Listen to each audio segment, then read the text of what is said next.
want to turn to Sergei now. Sergei, Harley writes in his conclusion, why would a leader who has proclaimed demography to be one of his most serious threats to the nation's future launch an unprovoked war against a neighboring country that was a significant source of labor before 2014? We may never be able to answer this, Harley writes. Sergei, do you agree that we may never be able to answer this? What do you think as a sociologist? You're a sociologist by profession. Why is there such a discrepancy between Putin's words and his actions? Oh, thank you very much, Brian. Thanks for the invitation. And Harley, thank you for your very important points that you raised.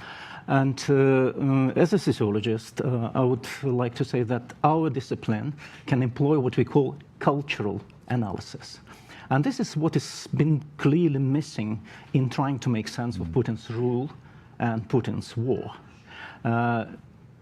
Between September 1999 and December 2003, and that's kind of can be proved by empirical evidence, the state of Russia was captured by a mafia culture. Mm-hmm. So Putin is a pivotal element of that mafia culture. So we are turning back now to the priorities of the one who is the capo di tutti capi in that situation, or pachan всех паханов, saying that in Russian.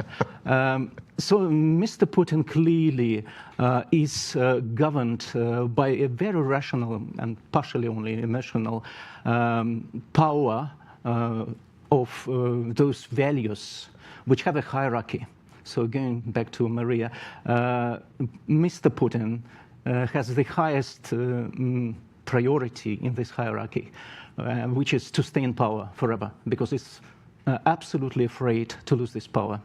Putin's rule is based on fear, but first of all, not on the fear of the Russian people who are being intimidated by the capo di tutti capi. It's based on his personal fear and those in his narrow circle.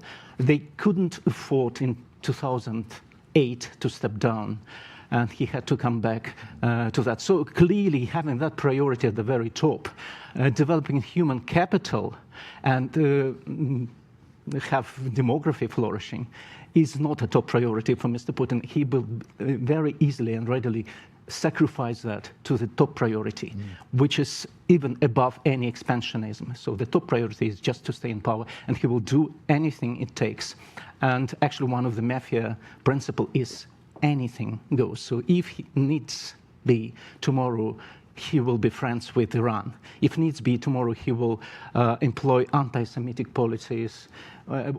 Anything goes is the principle. So people don't matter. More than that, human capital is a danger to this specific rule. Once you start to think about progress, about improving people's conditions, improving health, education, longer lifespan, this all is threatening the basics of Putin's rule. So power above all is the main strategic goal, and anything goes tactically. Just sticking with you for a moment, Sergei, sociologically speaking, do you think that Putin is going to be comfortable ruling a country that is depopulated and deprived of talent? This is the question my wife asks me almost every day. She's not Russian, but she cares about Russia. So she says, how Mr. Putin even imagines ruling a country which is depopulated and deprived of talent? But my answer lies still within this cultural sociological approach. This culture is so powerful for him that he doesn't care, or he cannot really care about such things, as long as there are popular jokes about 3 million people serving the pipeline.